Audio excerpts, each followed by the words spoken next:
When the 30-second call was hung up, I was standing in the base's underground parking garage. The phone screen was cold white and the call history was filled with the name Elena Carter from top to bottom. Every single call either marked missed or hung up in 3 seconds. I stared at that string of red notifications and suddenly let out a laugh. 5 years of marriage, 7 years with the system, and in the end, all that remained were 32 calls that couldn't get through. I sent her one last message.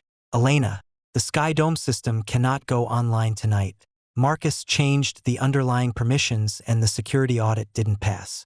It's not too late for you to reply to me now. Within 10 seconds of sending the message, a reply popped up on the screen.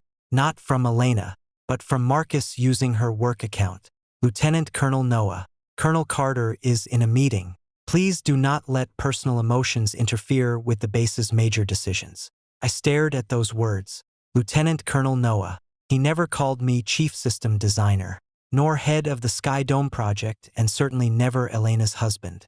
In Marcus's eyes, I was just a technical officer who stayed within the system thanks to Elena. Someone who could be replaced at any time. I didn't call again. I took a screenshot of the 32 calls, of Marcus's reply, and of the log showing my back-end permissions being forcibly switched, and sent all of them to my private encrypted email. Then I picked up my laptop bag and stepped into the elevator. As the doors closed, the mirror reflected my face. 31 years old. Dark circles under my eyes and coffee stains on the cuffs of my service uniform from last night's late-night system debugging. Asterisk. When the Ether system was initiated, there were only 12 people at the base asterisk asterisk.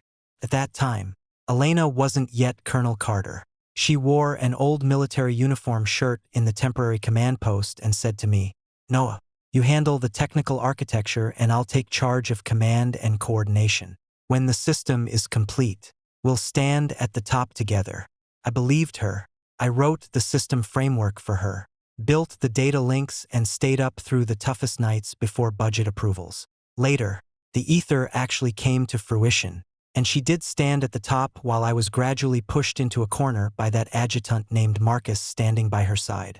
As the elevator reached the top floor command center, the conference room was brightly lit. Today was the joint command demonstration for Ether System 3, a system crucial to the base's strategic deployment for the next 3 years, and also tied to NATO's €2 billion joint defense contract. Just as I arrived at the conference room door, Chun Rue from the tech team rushed over, pale-faced, and whispered, Brother Noah, you're finally here. Adjutant Marcus replaced your security module with his own demo module. I asked, who approved that? Chun Rue glanced toward the conference room. Colonel Carter. I looked through the glass door.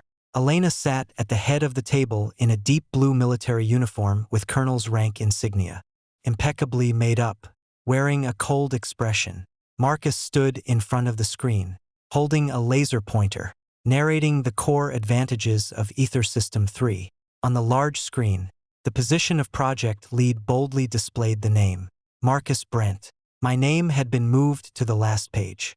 Technical support, Lieutenant Colonel Noah White, in type so small it was nearly illegible. I pushed the door open.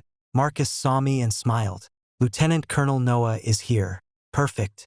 Later, when the generals from the Joint Command ask about the underlying details, you can fill in. Today is the formal demonstration, so please don't bring up your conservative opinions. They'd shake everyone's confidence. The meeting room fell silent for half a second, and several generals looked at me. Elena frowned. Noah, you're late. I placed my laptop on the table. I made 32 phone calls. A flicker of impatience crossed her eyes. I'm in a meeting, Marcus said. You kept calling. Are you upset about the project credit adjustment? Before I could speak, Marcus immediately continued.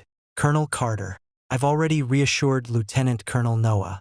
He might feel that after working for years on the foundational architecture, now that the project has entered its operational deployment phase, he finds it hard to accept that the lead role has been given to me. Can't accept it. I stared at the results on the screen that belonged to me, listening to him drag my name through the mud. I didn't argue. I opened my computer and cast the screen. It's not about the credit. On the screen popped up the back-end permission change records. At 23:47 last night, Marcus used Colonel Carter's authorized account to replace verification module of the Skydome system. I clicked to the second page. The new module hasn't passed the joint security audit, hasn't undergone stress testing, and has no disaster recovery backup. It was forced online today. The demo environment might hold up, but once connected to the live environment, it will completely collapse. Marcus's face shifted slightly. He immediately stepped forward to block the screen. Lieutenant Colonel Noah, technical route disagreements are normal. Don't create panic in the Joint Command. I didn't look at him. I continued to open the email records. 3 days ago, I had sent a major risk alert addressed to Elena Carter with copies to the legal team and the technical team. The email title on the screen was clear: Major Risk Notification before Skydome System 3 launch. Sent at 2:17 a.m. Status. Read. Elena's expression changed slightly. I didn't see it. I clicked open the back-end operation logs. Because Marcus used your permissions to archive this email. Murmurs of discussion rose in the conference room. Marcus immediately spoke up. Elena, you get hundreds of emails a day. I was just helping you filter them. The archived ones are just technical disputes, not major decision-making risks. He called her Elena in the Joint Command. Elena didn't correct him. She just looked at me, lowering her voice. Noah, let's finish the demo first. The project can't stop because of a personal conflict between you and Marcus. Personal conflict. I looked at him and suddenly felt exhausted. I pulled a document from my laptop bag and placed it in front of him. This is my transfer request. The conference room fell silent instantly. Elena stood up abruptly. Noah White, what do you mean by this? I said calmly. Exactly what it says. Since I'm just technical support, my transfer won't affect Colonel Carter's Joint Command meeting. Marcus couldn't hide the smile in his eyes. Lieutenant Colonel Noah, you can transfer, but all base materials and system permissions must be fully handed over. Don't bring personal emotions into military assets. I looked at him. Of course, I won't take anything from the base. I paused. But what belongs to me, I'll take back one piece at a time. I turned and left. The moment the door closed, the conference room's big screen flickered. Then the demo system went black, and the entire room erupted in gasps. My phone vibrated. Claire Zhao from the NATO Joint Defense Bureau sent a message.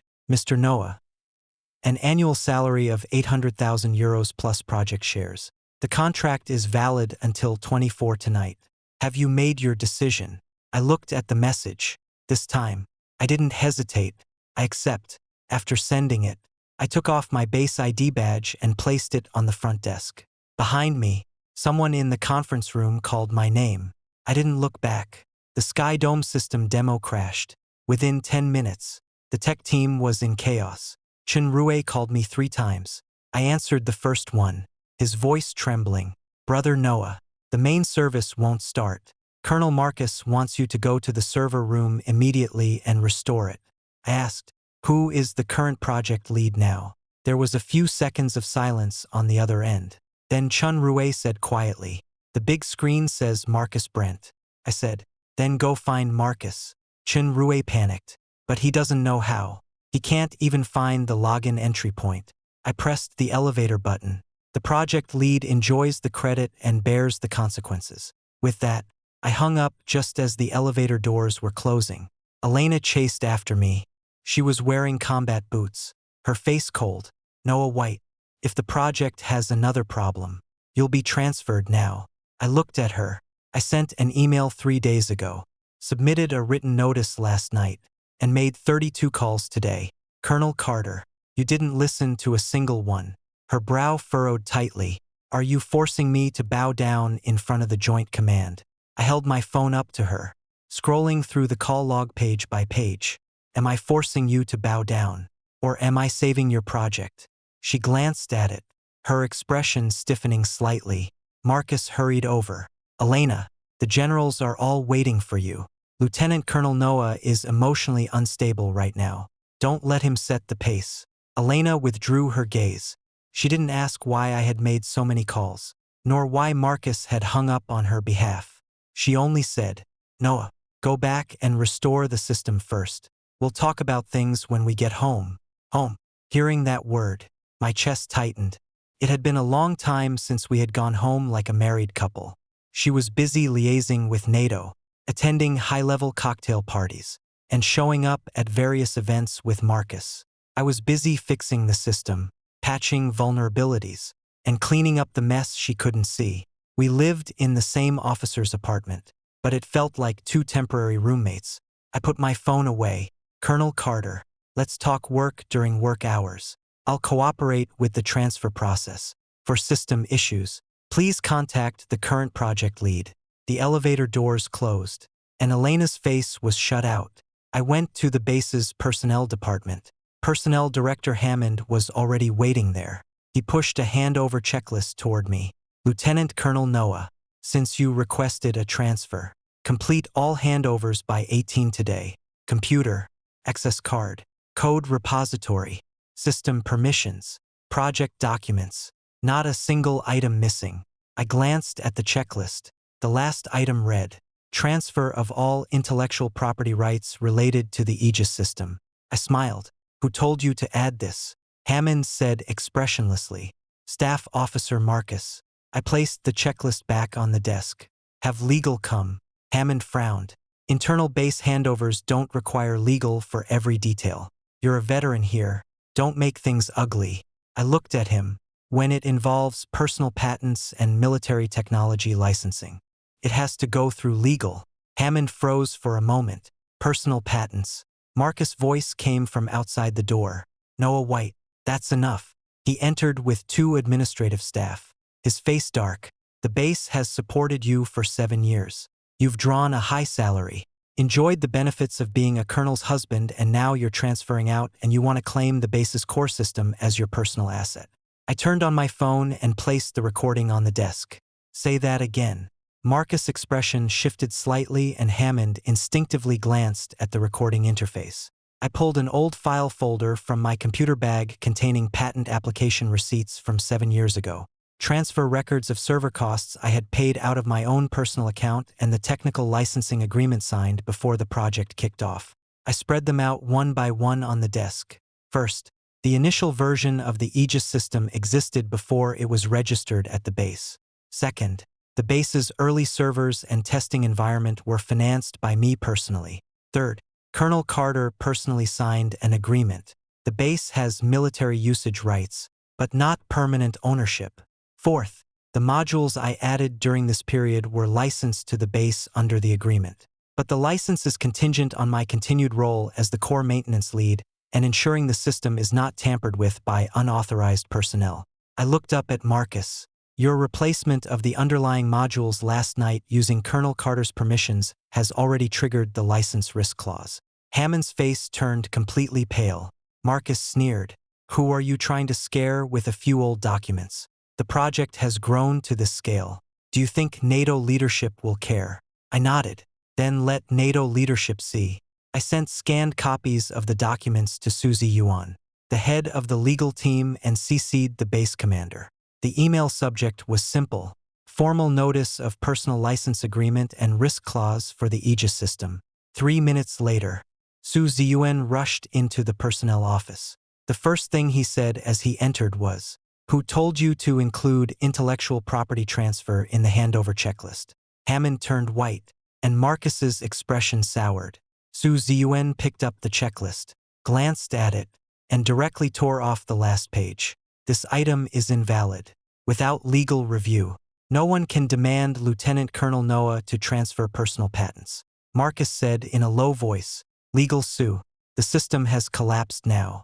NATO's contract is about to go sideways, and you're still talking about procedures." Su Ziyuan looked at him coldly. "Precisely because things are going sideways. We need to follow procedures. Otherwise, who takes the blame in the end?" Marcus was silenced.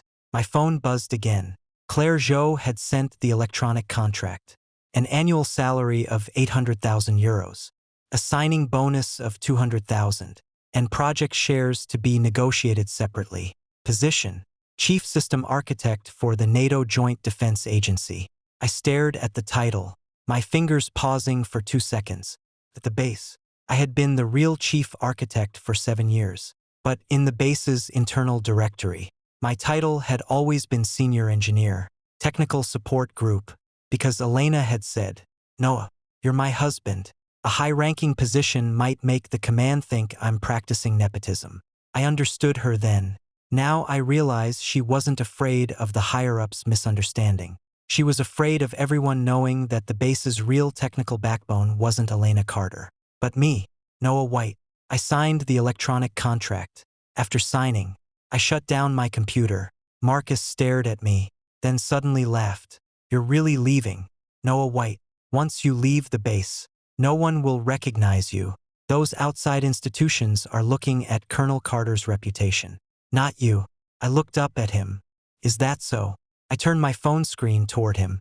The NATO Joint Defense Agency contract page was crystal clear. An annual salary of €800,000. Position of Chief System Architect. Marcus' smile froze on his face. Hammond gasped. Soo-Yuan looked at the contract and remained silent for a long time. Suddenly, someone rushed in from the doorway. The commander's secretary. His face was pale. "Legal Officer Sue, the NATO representatives have arrived. They demand an immediate explanation for the system crash." Marcus turned to leave, but at the door, he looked back at me. "Noah White, don't get too cocky. You came from this base. If you dare to go to the NATO Joint Defense Agency, you'll be violating the military confidentiality agreement." I picked up another document. Confidentiality agreement. Staff Officer Marcus, have you forgotten? Back then, Colonel Carter, to save money, didn't sign a confidentiality compensation agreement for the technical team.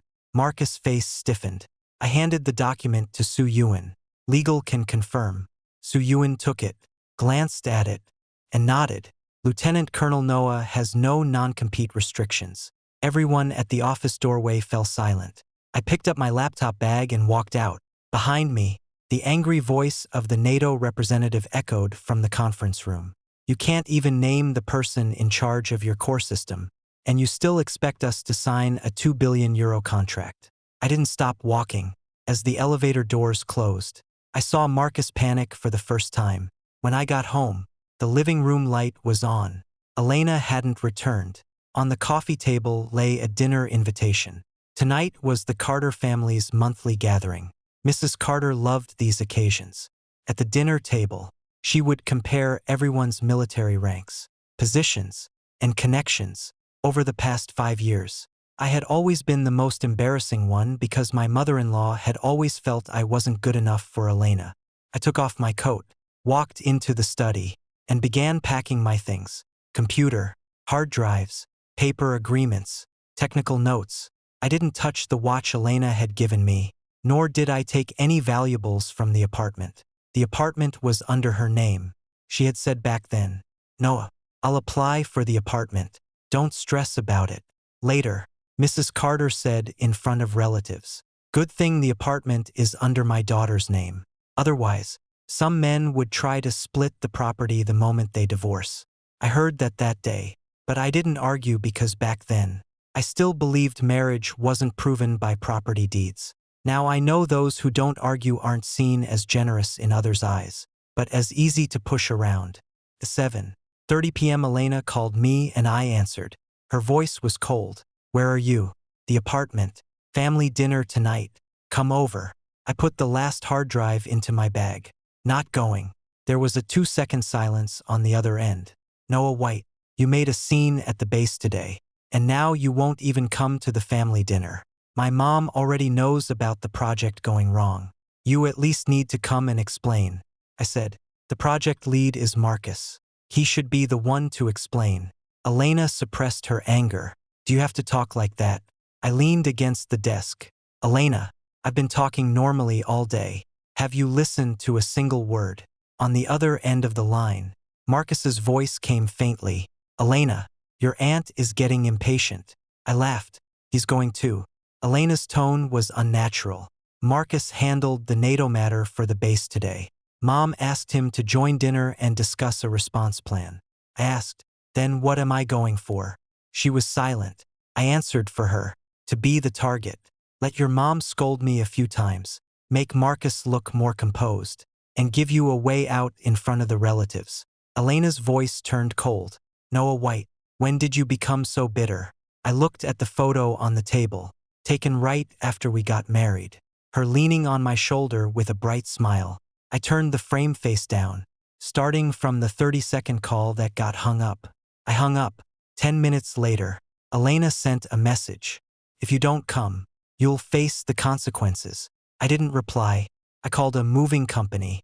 At 8:30 p.m., I moved my belongings out of the apartment. When I was loading the last box, Mrs. Carter called. I answered, and before I could even speak, she launched a torrent of abuse. Noah White, you've gotten bold, haven't you? My daughter gives you food and shelter, and you're pulling a stunt like this at the base. If a man can't even do his job, and then throws a tantrum on top of it, isn't that shameful? I sealed the box and said, Auntie, I've already been transferred. She sneered. Transferred? Where do you think you can go after leaving the base? Everyone knows you only got where you are because of Elena. Now that the project runs into trouble, you run. Typical. A man from a poor family has no sense of responsibility. My tone was calm. I'm not from a poor family. I'm an orphan. Mrs. Carter choked for a moment, then became more acerbic. No wonder nobody taught you. I stopped what I was doing. The movers all looked over. I didn't get angry. I opened a recording app and said, go on. Mrs. Carter didn't realize I was recording and continued her tirade. Don't think I don't see through you. You're just jealous of Marcus. He's a graduate of a top university, comes from a military family, and knows how to help Elena share the burden. And you're holed up in the computer room all day like a computer repair guy. I pushed the last box to the mover and asked, anything else? Mrs. Carter snorted coldly. You must come to the base tonight and apologize to Elena and Marcus. Otherwise, don't think you'll be setting foot in the Carter family's door again. I said, as a matter of fact, I wasn't planning to. I hung up the phone and saved the recording. At 9 p.m., I checked into a hotel. Just as I finished the check-in process, Claire Jo messaged me, Mr. Noah, NATO has received the contract. Is it convenient for you to come to headquarters for an onboarding meeting tomorrow at 9 a.m.? I replied, yes. She added, in addition, people from the base were inquiring discreetly in the industry tonight about whether you violated the non-disclosure agreement. Our legal team is ready to respond. Looking at the message, I felt, for the first time, like I was being treated normally, not as someone's husband, not as someone's appendage, but as Noah White. 10:30 p.m. Elena came to the hotel in person. She stood at the door of my room, her gaze heavy. I didn't let her in. She looked past me at the suitcase behind me, stunned for a moment. You really moved out. I nodded. Yeah. She took a deep breath. I can overlook what happened today. You come back to the base tomorrow and stabilize the NATO project first. As for the credit and the position, I'll have someone reassess it. I looked at her and said, it's not about whether you overlook it or not. It's that I'm not going back. Her brow furrowed. Don't be so impulsive. How much is the NATO Joint Defense Authority offering you? I can have the base match it. I said, 800,000 euros. The color drained from her face in an instant. For that moment, she finally lost her colonel's calm, as if she had been slapped across the face. 800,000. I nodded. Annual salary, not including the signing bonus or project profit share. She stared at me, her voice tight. When did you contact NATO? I said, they contacted me 3 times. I turned them down the first 2 times. Why did you say yes the 3rd time? I looked into her eyes, because on the 32nd call, you still didn't pick up. Elena's eyelashes fluttered. She opened her mouth, but no words came out. The elevator chimed. Marcus stepped out, clearly not expecting me to open the door, nor Elena standing at the entrance. He was still holding a bag of medicine. Elena, I was afraid your stomach might hurt, so I brought you some medicine. Then he looked at me, a victorious challenge in his eyes. Lieutenant Colonel Noah is here, too. I ignored him, pulling out a document and handing it to Elena. A divorce agreement. Elena's face went completely pale. The smile on Marcus's lips froze. I said. Tomorrow at 10 a.m. I'll have my lawyer contact you. Elena stared at the agreement, her voice hoarse. Noah White, are you giving up our marriage just for a position? I looked at her. It's not for a position. Before closing the door, I said one last thing. It's because I finally saw clearly in your eyes. I wasn't even worth a single phone call. The door shut, and the hallway was silent for a long time. Half a minute later, I heard Elena ask Marcus in a low voice, "Were you the one who hung up those 32 calls today?" Marcus didn't answer. The next morning at 9 a.m., I walked into the NATO Joint Defense Bureau headquarters. The receptionist didn't make me wait or ask if I was there for an interview or to see someone. She stood up directly. "Mr. Noah, Claire Zhao is already waiting for you in the conference room." I nodded. The door at the end of the hallway opened and Claire Zhao stood inside. She was in her 30s with short hair, a gray suit, and sharp eyes, without any pleasantries. She slid a project file in front of me. "Mr. Noah, NATO wants to hire you, not because you came out of the base and not to poach from the base." She tapped the file. "We've studied your publicly available technical achievements over the past 7 years and checked the early patent ownership of the Skydome system. The 800000 is an A markup. It's our valuation of your abilities." The words were ordinary, but my fingers paused for a moment. In 7 years at the base, no one had ever said that. They said I was lucky to marry Elena Carter, that I could stay up late and was suited for low-level technical work, that I was too quiet to stand in the spotlight. Even Elena said, "Noah, don't worry about fame. I know you're important and that's enough." But she knew, yet she never let anyone else know. I opened the contract. "I have a few conditions." Claire Zhao nodded. "Go ahead. First, I will not take any military secrets from the base. Of course. Second, my personal patents and historical authorization issues will be handled by myself and NATO will not intervene." Agreed. Third, the position and project authority NATO grants me must be written into the contract, not just verbally promised. Claire Zhao smiled slightly. "That's exactly what we want." She flipped the contract to the last page where it was already written. "Noah White, Chief System Architect of the NATO Joint Defense Bureau with final review authority over the underlying architecture of the new generation Star Shield platform." I picked up the pen and signed. After signing, she extended her hand. "Welcome to NATO." I shook her hand, looking forward to working together. Just then, my phone vibrated wildly. It was Chun Rue calling. I answered and he lowered his voice as if hiding in a stairwell. "Brother Noah, the base is blown." I asked, "What happened?" "NATO representatives have suspended cooperation. The commander demands a full investigation into the accident. Marcus says you left a back door before your transfer. And now the legal and security teams are checking your computer." I wasn't surprised at all. Marcus would do this. He can't admit he messed with the system. So, he has to pin the blame on me. I said, "Let them check." Chun Rue panicked. "But Hammond just had someone look at your computer and even tried to use your account to access the code repository." I said, "They won't get in." Because during yesterday afternoon's handover, I already submitted a written request to freeze my personal account and asked the legal department to witness it. Suzy Yuan signed off. Chun Rue was stunned for a few seconds. "So, if they mess with your account now, it's a violation." "Yes." The chaotic sound of footsteps came from the other end of the line. Chun Rue lowered his voice. "Brother Noah, Colonel Carter is here." I didn't say anything. A few seconds later, I heard Elena's voice not directed at me, but coming from the tech team's office, cold enough to tremble. "Who told you to touch Noah White's computer?" Hammond explained quietly. "Staff Officer Marcus said to check for a back door." Elena's voice rose. "Did legal approve it?" No one answered. Then came Marcus's voice. "Elena, this isn't the time to worry about procedures. NATO wants results, and if we don't clear up whether Noah White has any issues, the commander won't let it go." Elena was silent for a moment. "Fine, check it, but follow the procedure." Marcus was clearly impatient. "He's already been poached by NATO and you're still protecting him." The air went still. The next second, Elena's voice rang out. "What did you say?" Marcus paused. Chun Rue held his breath. Someone whispered, Colonel Carter. Lieutenant Colonel Noah. No.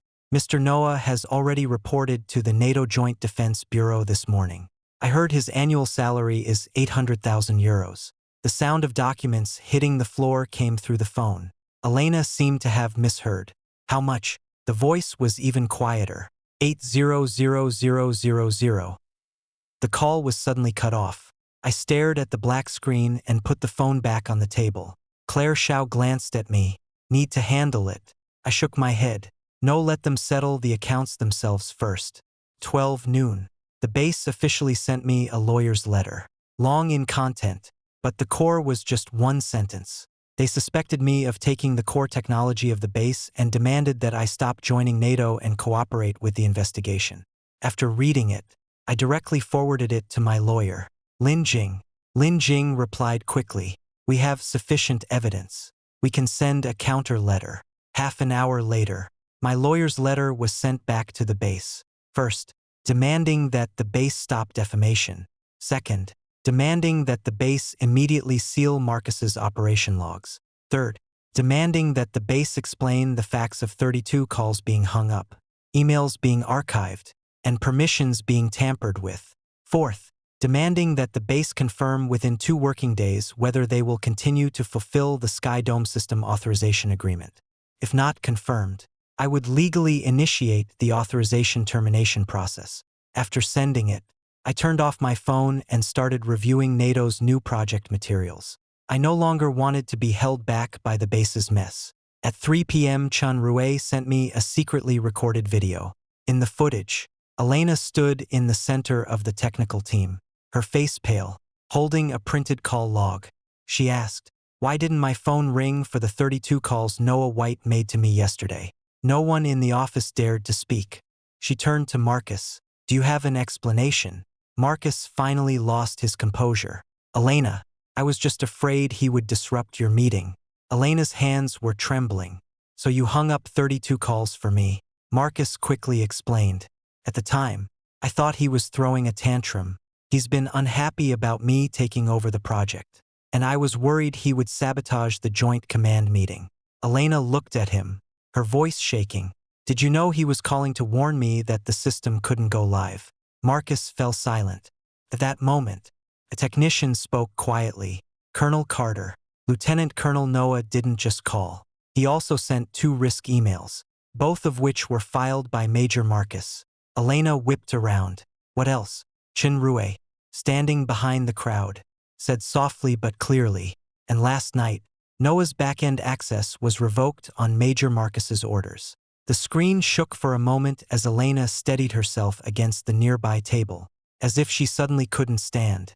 A second later, her voice hoarse, she asked, "Before he was transferred, did he try to find me?"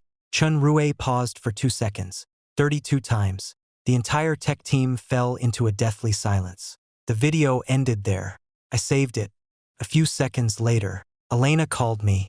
It was her first call of the day. I stared at the screen and didn't answer. The ringing stopped. Then she called again, and I still didn't pick up.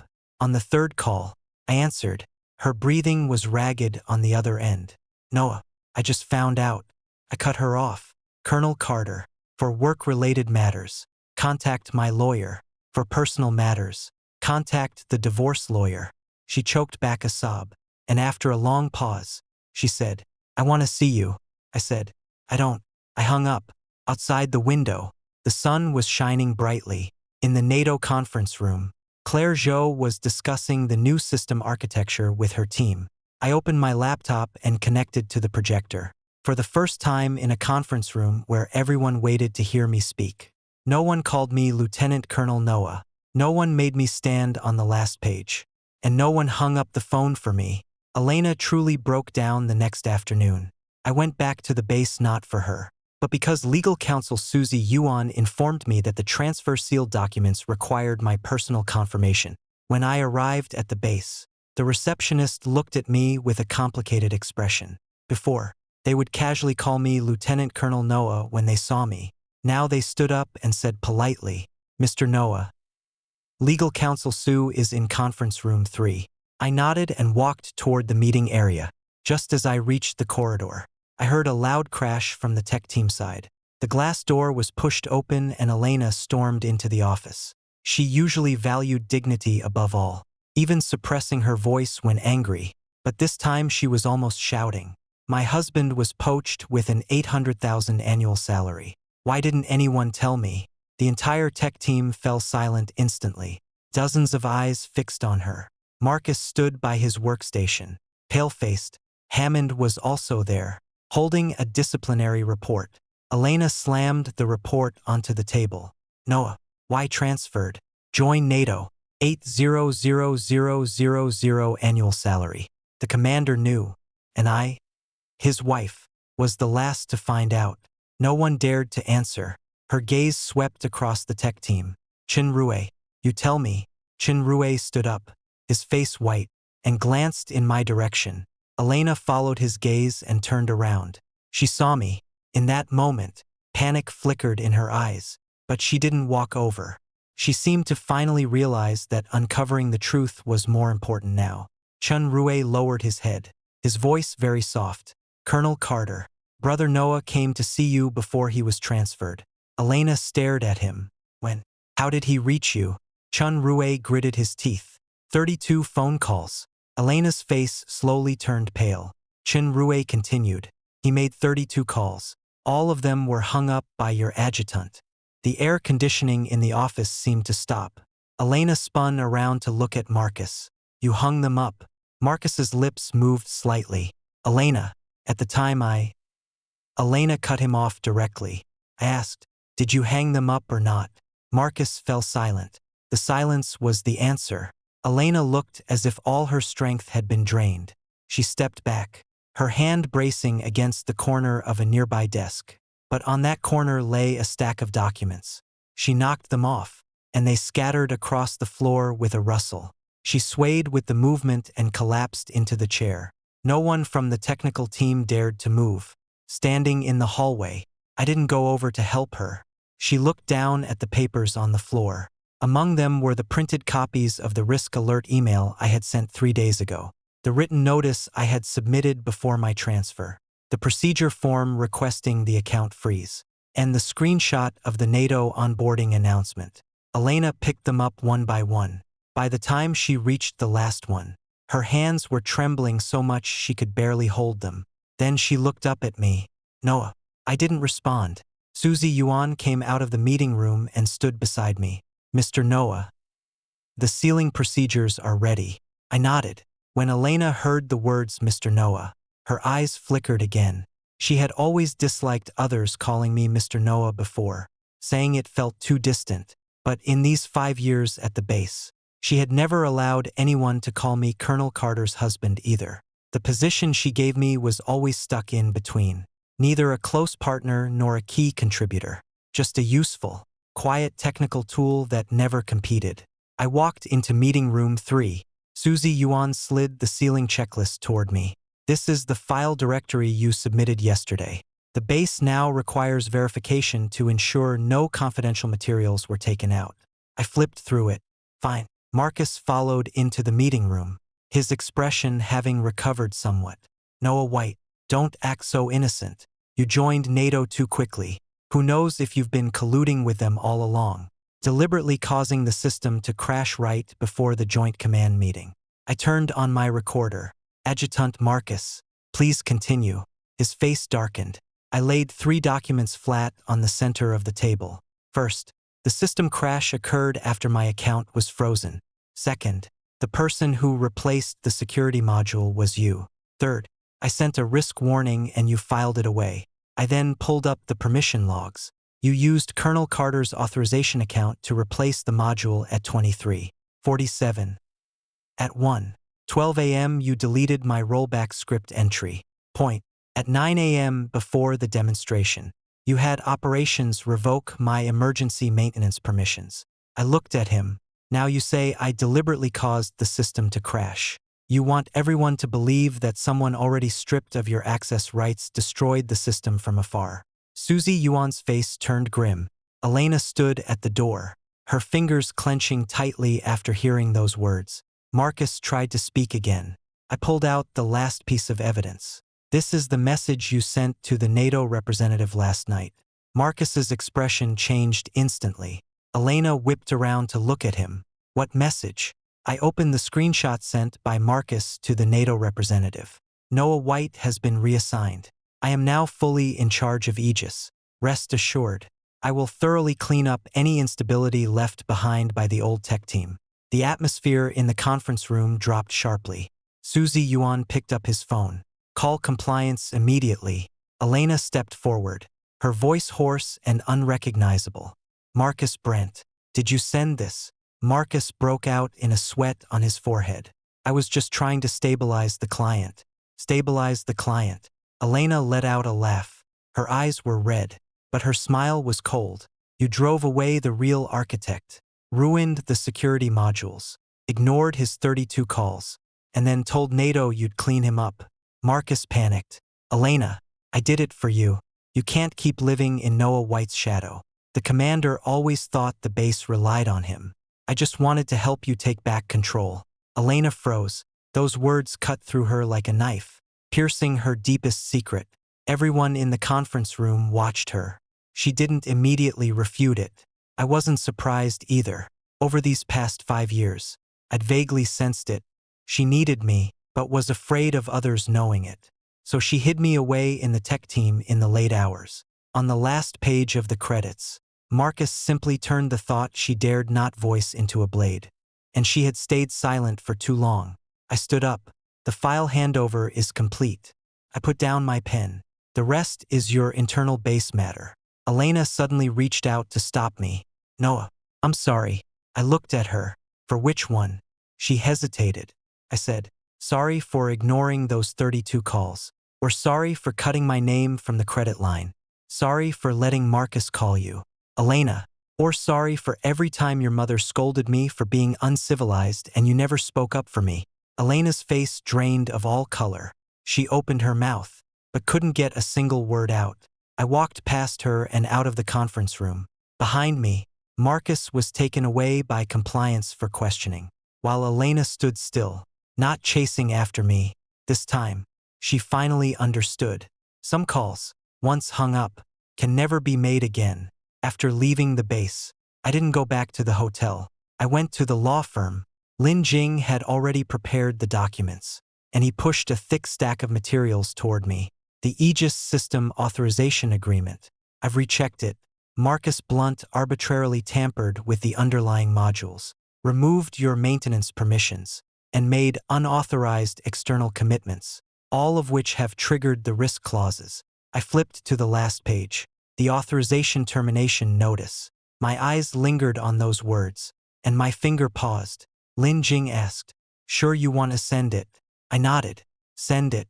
He warned me, once it's sent, the base will be in a tough spot. The Aegis system's current military usage rights will enter a disputed status, and the NATO contract will basically be lost.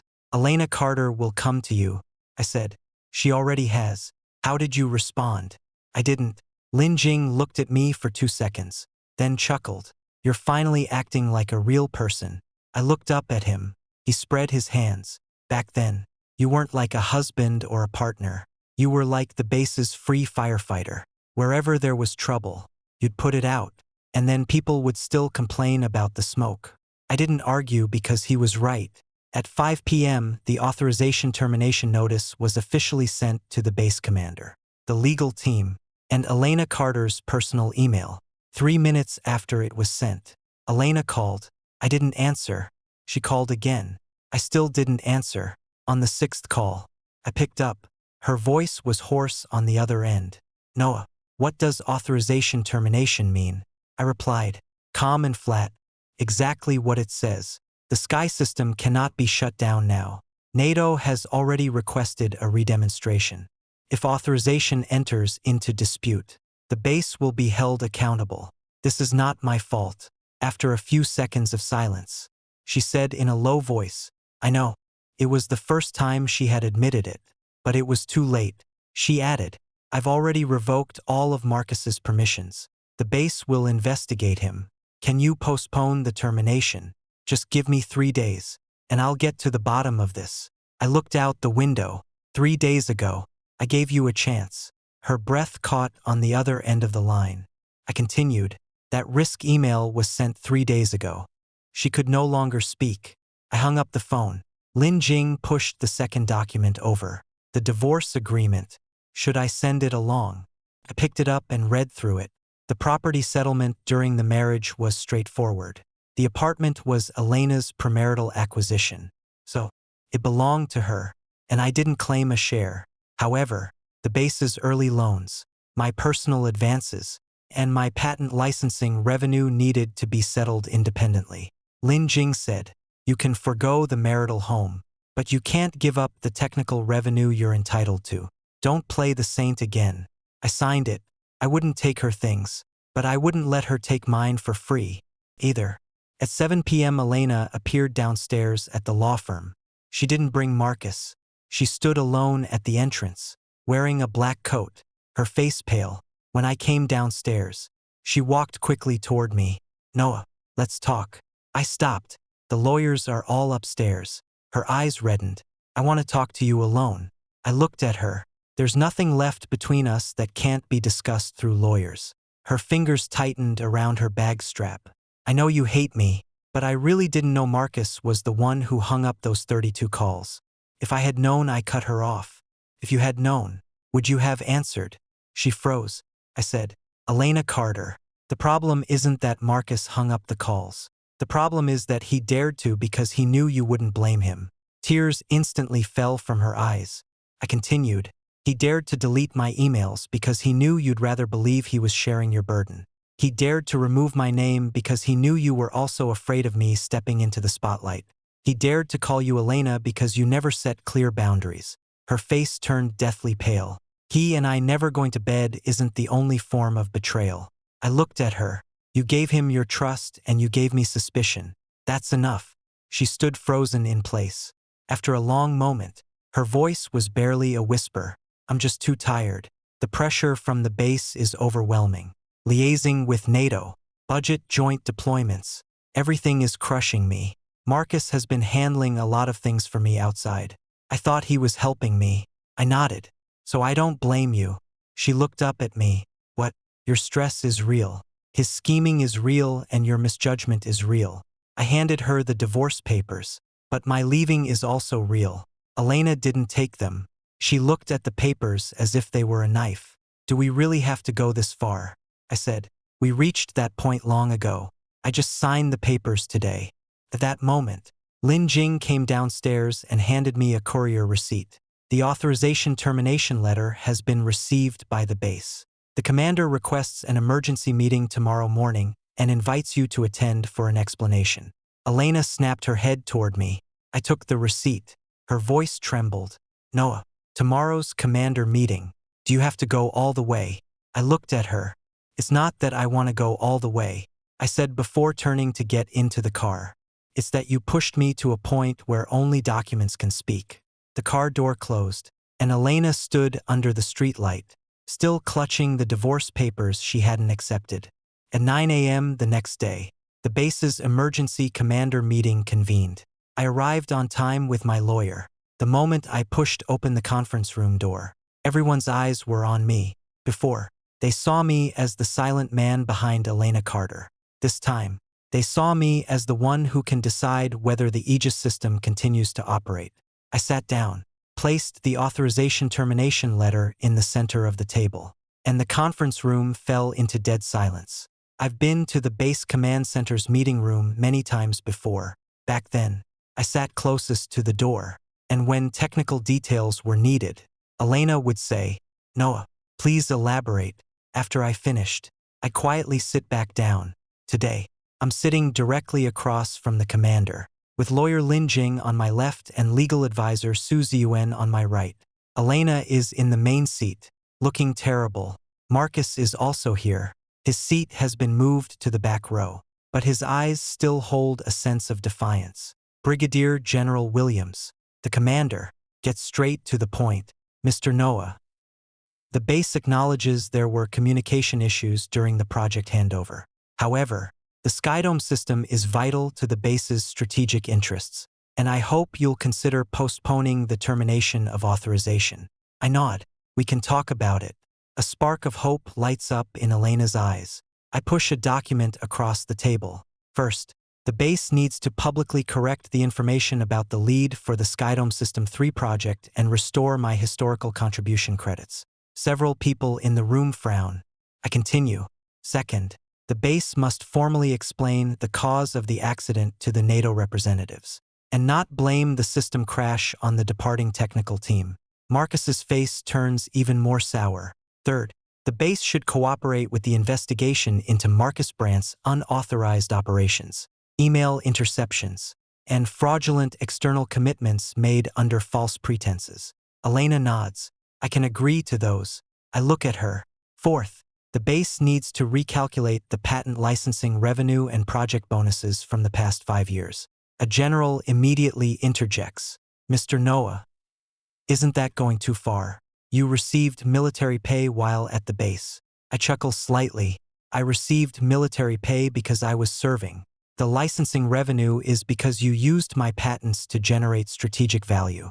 These two things shouldn't be conflated. Lin Jing projects an account sheet onto the screen. Over the past 5 years, the Skydome system helped the base secure 6 strategic cooperation projects. In the external promotional materials, the ownership of the core technology was deliberately blurred. On the bonus distribution list, Marcus had received 2 special contribution awards. In the past 2 months, while I hadn't received a single one, murmurs arise in the meeting room. I open the second page. This is the bonus approval form. Prover, Elena Carter. Beneficiary, Marcus Brandt. Notes, core contributor to the practical deployment and advancement of the Skydome system. I look at Elena.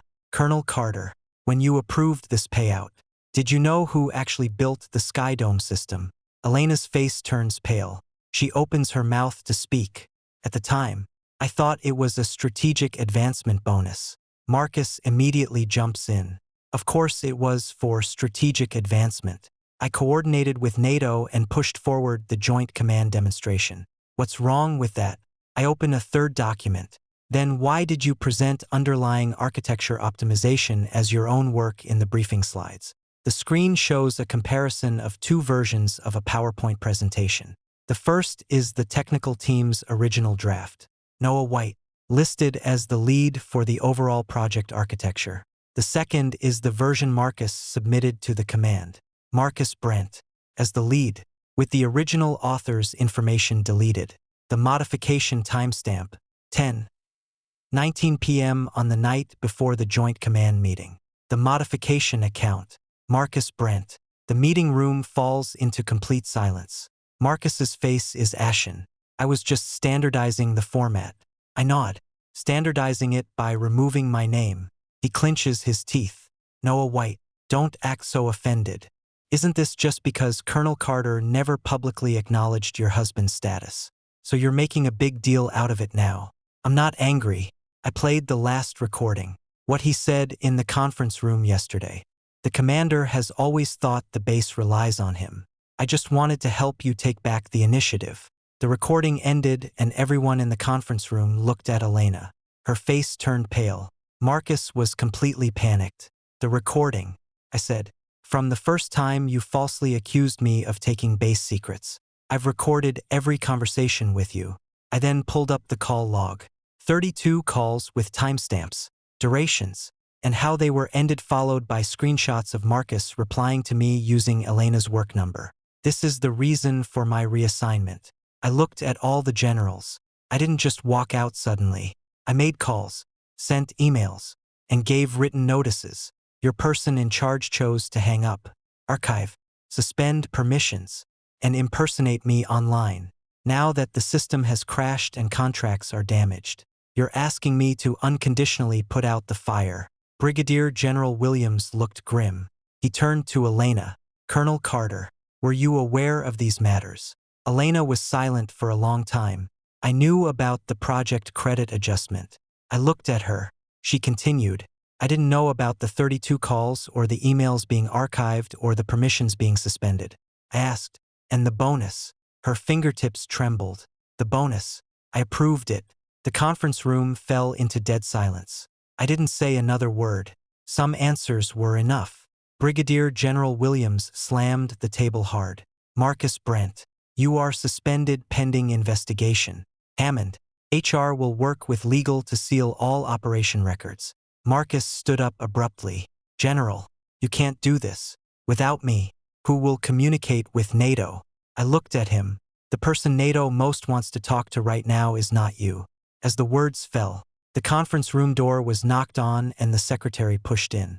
General, the NATO representatives have arrived. They are requesting to meet with the true chief architect of the Aegis system.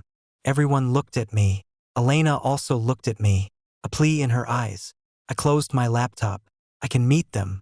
A glimmer of hope lit up in her eyes. I continued, but I represent the NATO Joint Defense Bureau, not the base. Elena's face instantly drained of color. Half an hour later, the NATO representatives entered the conference room. They recognized me immediately. Clergeot, the lead representative, walked straight up to me. Mr. Noah, we have seen the risk warnings you sent to the base. Unfortunately, they were not adopted. Marcus's face turned ashen. Clergeot turned to Elena. Colonel Carter, NATO is suspending cooperation with the base. At the same time, we will reassess the internal plans of the NATO Joint Defense Bureau. These words hit like a hammer and the generals' faces all changed. Elena sat there, her shoulders trembling slightly. Marcus tried to rush over to explain but was stopped by the guards. I stood up and Clergeot extended her hand. Mr. Noah, we look forward to future cooperation. I shook her hand. Before leaving the conference room, Elena suddenly called out to me. Noah. I paused. Her voice was hoarse. If I had answered that call back then, would things have been different? I didn't turn around. It wasn't one call, I said. It was 32 calls. After the base commander meeting, Marcus was suspended, but he didn't give up. Early the next morning, an anonymous post appeared on the military internet with a glaring headline. Base Colonel Carter's husband defects to NATO, suspected of taking core technology, damaging a $2 billion strategic project. The post didn't use my full name, but keywords like Colonel's husband, core architect, NATO, and $800,000 recruitment fee were enough for the military to guess who it was. The comments section was lively. Some called me ungrateful. Others said I climbed the ranks through my wife and now bite the hand that fed me by siding with NATO. And some remarked, a man who lives off his wife eventually won't even carry the pot. After reading it, I only saved the webpage as evidence. Clergeot walked into the office and placed a tablet in front of me. Need NATO to issue a statement. I shook my head. Not yet. She raised an eyebrow. You can really take it, I said. It's not about taking it.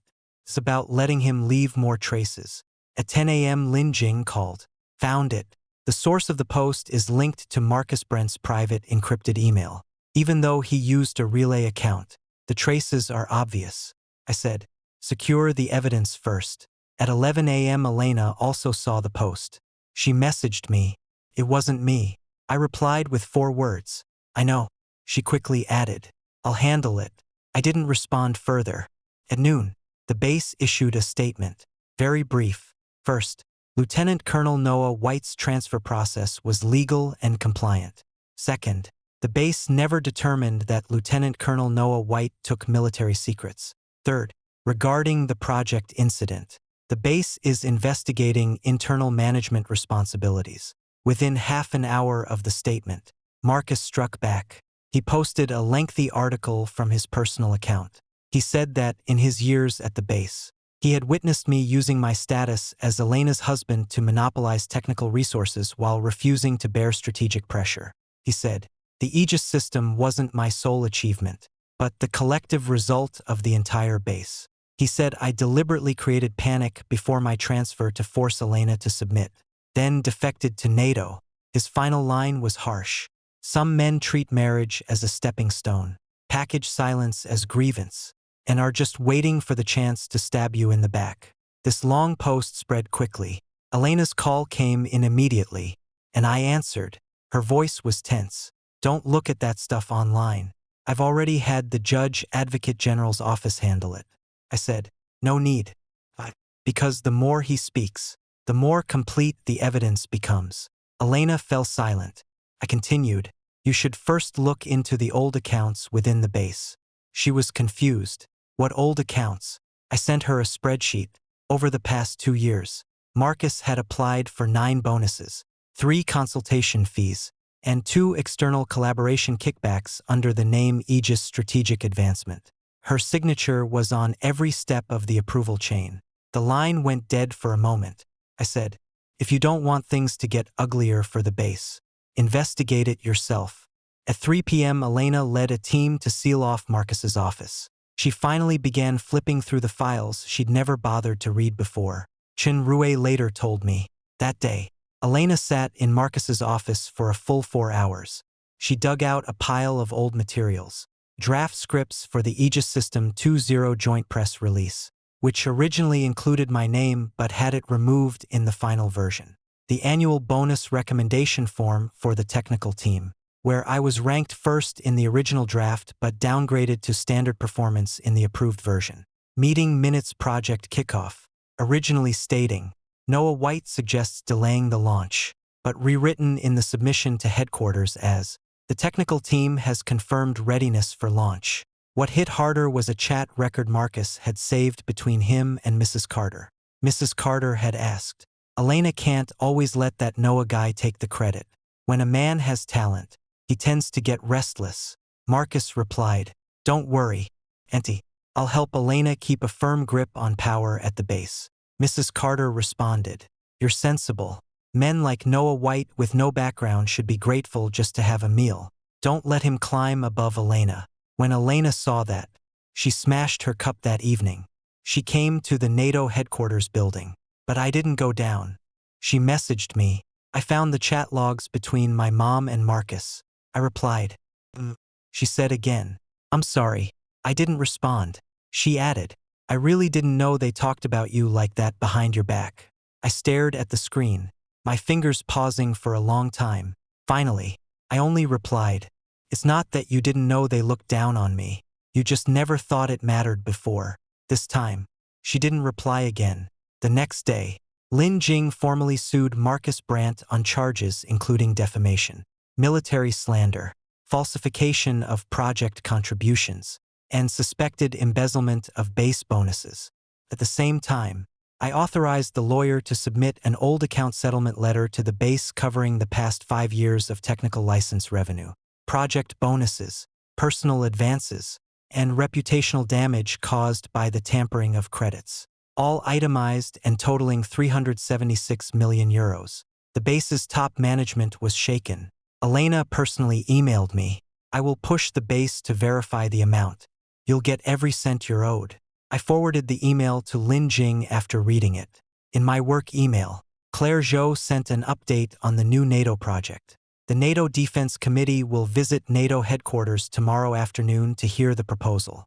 Mr. Noah, you'll be the lead presenter. I replied, got it. The next afternoon, I stood in the NATO headquarters presentation hall with the new Star Shield architecture diagram on the big screen. NATO representatives sat in the front row. I didn't mention the base or Elena. I only talked about the system, disaster recovery, security, scalability, and real-world deployment. When the presentation ended, Claire Zhou led the applause and said, Mr. Noah, now we finally know what a true lead architect really means. As the applause rang out, my phone buzzed. Elena sent a photo of an old base promotional poster on which my name was absent. She followed it with a message. I just realized I lost you a long time ago. I glanced at it and placed the phone face down on the table. In the presentation hall, a new contract was already placed before me. I picked up the pen. This time, only my name appeared in the signature line. After news spread that NATO had chosen the Star Shield system, the base was in turmoil. Military top brass placed all the pressure on Elena. She began formally cleaning up the mess Marcus had left behind. But by then Marcus had gone mad. Knowing he couldn't stay at the base, he wanted to drag everyone down with him. On the third night, an internal test environment from the base was suddenly leaked to the external network. An unfinished version of the Aegis system demo package containing many erroneous interfaces. Even more deadly, The file package included a forged note. Core code source backup from Noah White before his reassignment. This time, Marcus aimed to seal the deal. If this material were confirmed, I wouldn't just face a jump ship controversy. I'd be suspected of leaking military secrets. NATO's legal team immediately initiated a response. Claire asked me, "Have you seen this demo package before?" I glanced at the file hash value and replied, "Yes, I have." Her eyes darkened. I continued, "This is the version after Marcus replaced the security module. I never touched it." I opened my computer and pulled up the archival records from the day I was transferred out of the base. I had already frozen my account before the transfer. The generation time of this demo package is 6 hours after my account was frozen. Claire nodded and said, "That's enough." I replied, "Not quite." I opened another backup. Marcus thought deleting the logs would cover his tracks. But the Aegis system has an underlying invisible audit chain that I wrote in the early days, known only to me and the legal team. Claire looked at me and asked, "You left an audit chain at the base?" "It's not a backdoor. It's a tamper-proof log." I exported the records. Operator, Marcus Brent. Operation time, 12:42 a.m. on the day of the transfer. Operation content, package the demo environment, modify the documentation, and send it to a personal cloud drive. Then another record followed. Operator, Hammond. Operation content, assisted in extracting the computer image from Noah White's old workstation. I stared at Hammond's name, my gaze turning cold. He's not a technical person. He couldn't have done the packaging, but he could provide Marcus with administrative access. That was enough. The next morning, an internal accountability meeting was held at the base. I was invited to attend. This time, the venue was not the command conference room, but the base's main auditorium. Because the situation could no longer be contained, the technical team, HR, legal team, and senior military officials were all present. Elena stood on the stage, looking exhausted, but calmer than in the past few days.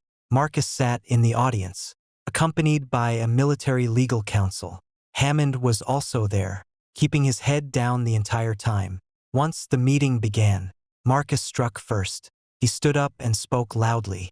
"I admit there were issues with project management, but the leak of the demo package has nothing to do with me. As the original architect, Noah White knows the system best. He has the ability to bypass permissions." I sat in the front row, unmoved. He continued, "Now he's with NATO, and NATO has also shifted to Starshield. Who benefits the most? Isn't it him?" Murmurs spread through the audience. Elena looked at me. I stood up and walked to the stage, wasting no words as I projected 3 pieces of evidence onto the big screen. First item, the account freezing record, signed by legal and stamped by HR, with clear timestamps. Second item, the demo package creation time, after my account was frozen. Third item, the underlying audit chain, Marcus's private cloud drive address, packaging path, modification notes, and file timestamps, all there. Marcus jumped up. "Impossible. That log Clearly, he cut himself off mid-sentence. But it was too late. The entire auditorium had heard. Eliana closed her eyes. Susie Yuan spoke directly. "Marcus Brent, we will record what you just said." Marcus's face went pale. I looked at him. "You deleted it, didn't you?" His lips trembled. I said, "You deleted the surface-level logs. The underlying audit chain is written into the system's core. It's not to guard against outsiders, but to prevent internal tampering." I turned to Hammond. "Director Hammond, why does your administrative authorization appear in the computer image extraction record?" Hammond's face was white as paper, stammering, I just followed Major Marcus's instructions to assist the investigation." I pulled up the chat logs. "Marcus, pull the image of Noah White's workstation computer ASAP. Hammond, without Colonel Carter's or legal approval, won't there be issues?" "Marcus, Colonel Carter hates him the most right now. What are you afraid of? If anything happens, I'll take the fall." The auditorium erupted in uproar. Eliana stood on the stage, her face ashen. She finally realized that her most trusted major hadn't just deceived me, but her as well. Marcus struggled to fight back. These chat logs aren't complete. Noah White, if you have the guts, explain your relationship with Colonel Carter. 2. Dare you claim you didn't use the marriage? I looked at him and suddenly found it laughable. He still thought marriage was my weak point. I pulled out the final document. This is the prenuptial agreement between Eliana Carter and me. The big screen lit up. Separate property. Separate technology assets. If either party serves on the base after marriage. Rank and salary are individually calculated per military standards. Everyone fell silent. I said, I never took a single cent from the base using this marriage. On the contrary, the base still owes me unpaid authorization revenue and bonuses. I looked at Eliana. Colonel Carter, you signed this agreement. Eliana's voice was barely audible. Yes. Marcus was completely speechless. Su Ziyuan announced on the spot.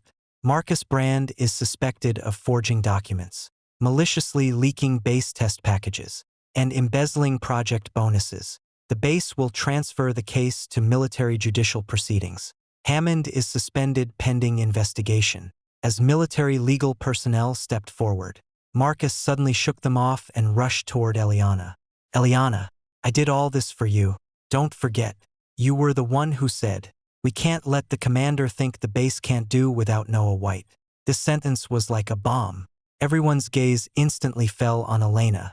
She stood there, her face pale. I didn't look at her because this wasn't a secret. He had finally been stripped of his facade in front of her by Marcus. Elena's voice trembled. I was afraid of being questioned by the military, but I never asked you to frame him. Marcus laughed. You didn't say it, but you tacitly agreed. The lecture hall was eerily silent. I packed up my laptop. This accountability session had gone far enough. I walked off the stage. Elena suddenly chased after me. Noah. She stood behind me, her voice breaking. I admit I was wrong. I knew you were important. I was just afraid of seeming useless. I was scared people would say, the base relies on you, not me. I thought keeping you in the shadows would protect the project and protect us. I turned to look at her. You were protecting your pride. Tears fell from her eyes. I said, and I paid with my name, my dignity, my marriage, and 7 years. She couldn't speak anymore. I turned and left the lecture hall. Behind me, Marcus was still shouting her name as he was taken away. This time, Elena didn't look at him. She kept staring at my back. But I didn't look back. After Marcus was taken away, the base was quiet for a few days. The military internet sentiment had completely reversed. The base issued an official announcement admitting major errors in the management of the Skydome system project, acknowledging Lieutenant Colonel Noah White as the core architect of the Skydome system, admitting improper project attribution and bonus distribution, and announcing the removal of Major Marcus Brent from his staff position while reserving the right to pursue military judicial accountability. After the announcement, many people came to apologize to me. Colleagues who used to mock me for living off my wife in the break room sent long messages. Generals who had interrupted me in meetings had their secretaries deliver a misunderstanding. Mrs. Carter also called, but I didn't answer. She left a long voice message. I opened it, and the first thing I heard was her crying. Noah. Auntie was stubborn before, but it was all for Elena. I deleted it immediately. Some apologies aren't about repentance. They're about realizing they picked the wrong person to bully on Friday afternoon. Elena asked to meet me. The location was the old startup park where we first rented an office. I didn't want to go at first, but Lin Jing said, she hasn't signed the divorce papers yet. Go once and make things clear. So, I went. That old building was still there, but the convenience store downstairs had changed its sign. 5 years ago, Elena used to buy rice balls there. When I arrived, she was already standing at the entrance. She wore a light gray coat, no heavy makeup, and looked haggard. She looked at me and said softly, do you still remember this place? I said, yes. She smiled bitterly. Back then, we had nothing. No. I looked at her. Back then, we had trust. Her eyes instantly reddened.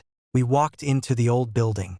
The office at the far end of the 3rd floor had already been rented to another company with cardboard boxes piled by the door and new slogans posted on the walls.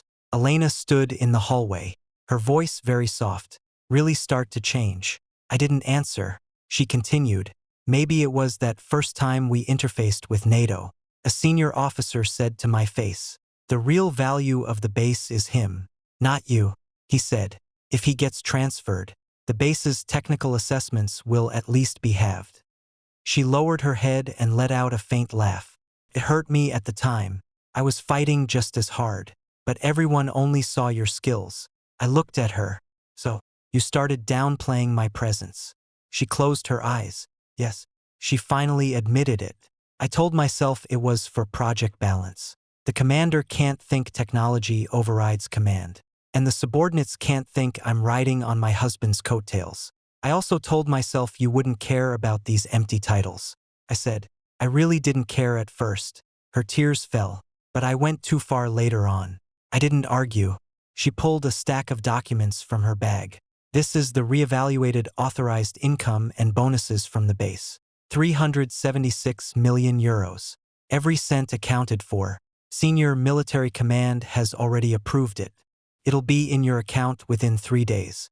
I took it and flipped through it. I'll hand this part over to the lawyer. She nodded and pulled out another document.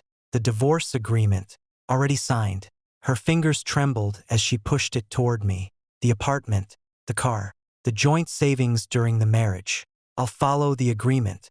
What you're entitled to. I won't delay any longer. I took the agreement.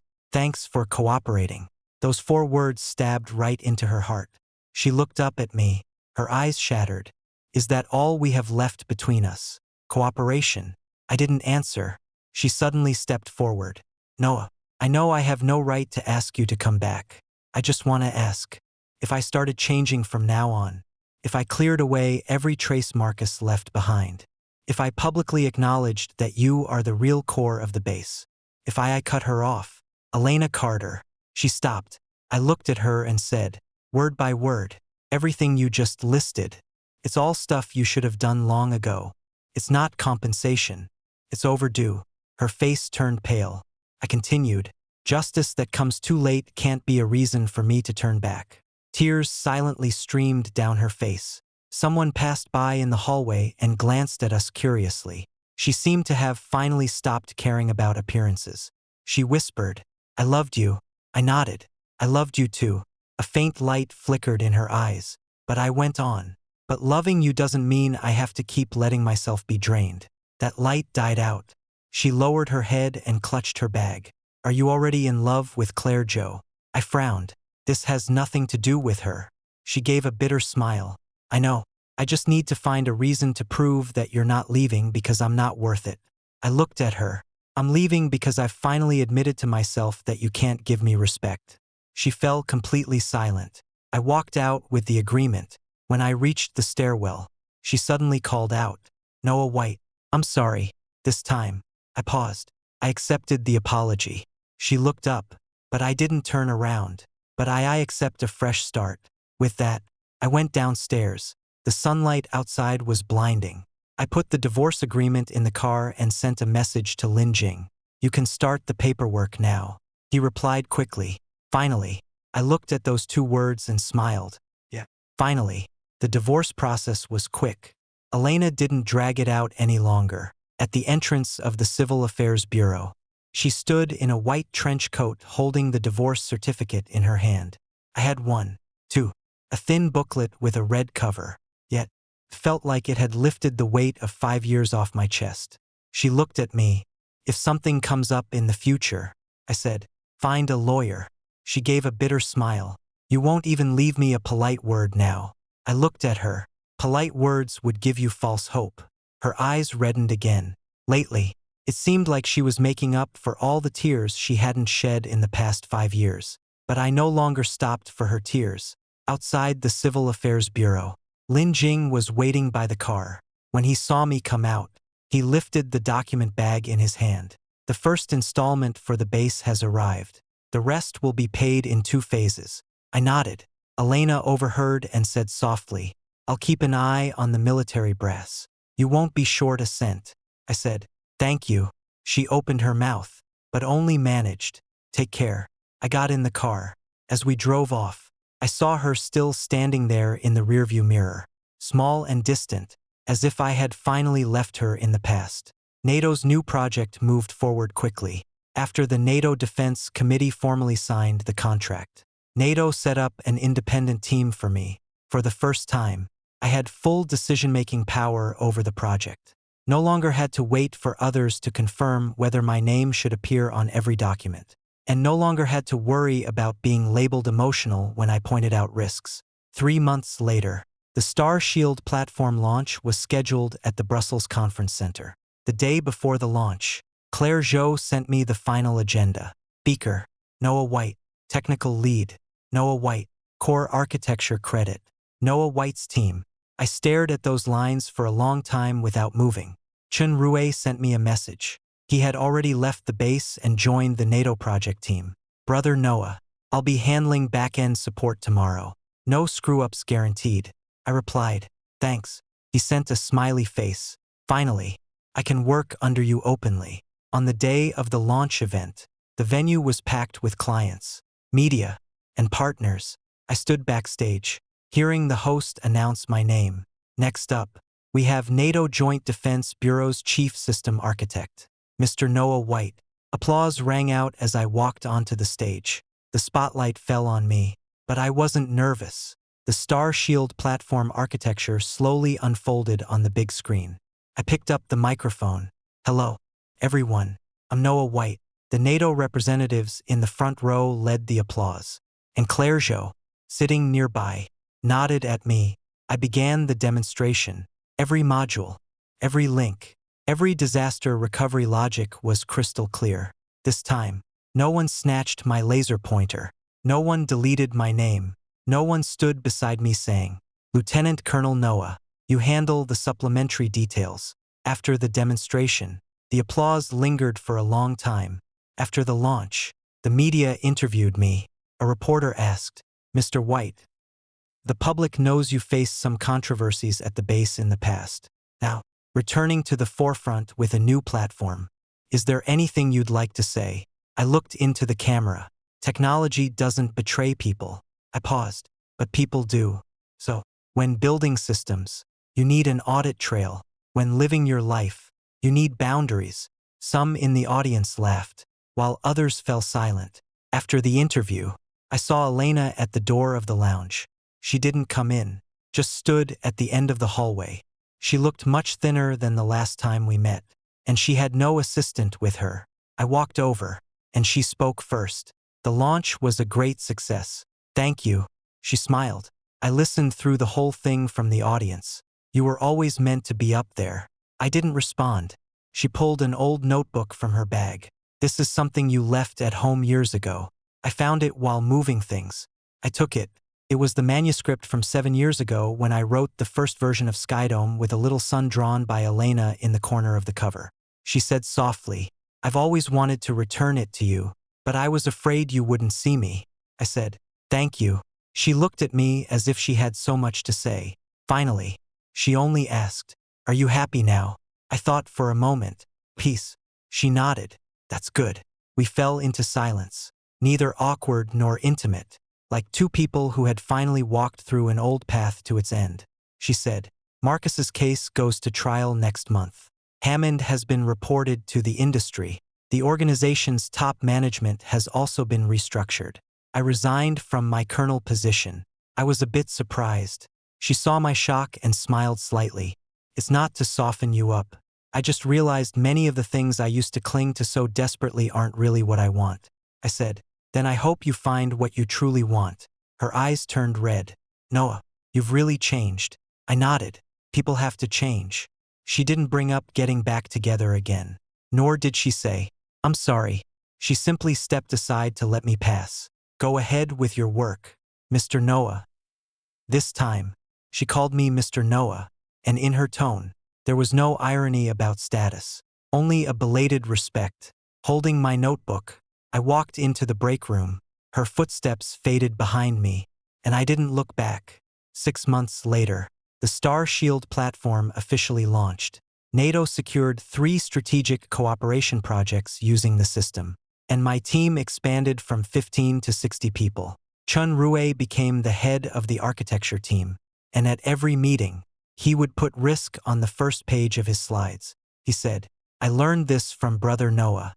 If you don't call out risks in advance, accidents will do it for you." I teased him for catching on so fast. That evening was NATO celebration banquet. Claire Jo raised her glass to me and said, "Noah White, congratulations. You've brought yourself back." I lifted my cup. "We achieved this together." She smiled. "You can say that, but don't let me take the credit." I grinned, too. After the celebration banquet ended, I received an email from Elena Carter. The subject line was simple: "Congratulations." The body was also very brief. I saw the news about Starshield going live. "Congratulations, Noah. I used to think your silence meant you didn't need to be seen. Now I understand. No one doesn't need to be respected. I hope everything goes smoothly for you from now on." I read it, but didn't reply. Not out of resentment. It just wasn't necessary. Elena later left the base and joined a non-profit technology foundation. Some said she was forced out by the military brass. Others said she finally didn't want to live in the world of rank and winning or losing anymore. None of that had anything to do with me. The day Marcus's case was decided, Lin Jing sent me the result. He was ordered to pay compensation and bear criminal liability for attempted leaking of military secrets, document forgery, and military defamation. Hammond was blacklisted from the industry for 3 years. Mrs. Carter called me a few times, but I never answered. She later sent someone to say she wanted to apologize in person. I had Lin Jing reply, "No need. Not every belated apology deserves to be accepted." When winter came, I moved into my new home. Not big, but everything in it was chosen by me. The study faces the window with a view of the snow outside. I placed that old notebook on the top shelf of the bookcase. Not to remember Elena, but to remind myself you can give for love, but you can't hand over your dignity for safekeeping. One day, Chen Rui came over for dinner. Looking at the trophies on the bookcase, he suddenly said, "Brother Noah, I still remember the day Colonel Carter stormed into the tech team." My hand paused as I poured tea. He continued. "She asked, 'You were poached for 8,000,000. Why didn't anyone tell me?' That's when I realized it wasn't that she didn't know you mattered. She just always thought you wouldn't leave." I set the teacup in front of him. "A lot of people are like that. What? They don't not know you're good. They just think your kindness to them is a free resource that never expires." Chen Rui was silent for a long time, then nodded. "Good thing you left." I smiled slightly. "Yeah, good thing." That night, snow fell outside the window. I stood on the balcony, watching the city lights flicker on one by one.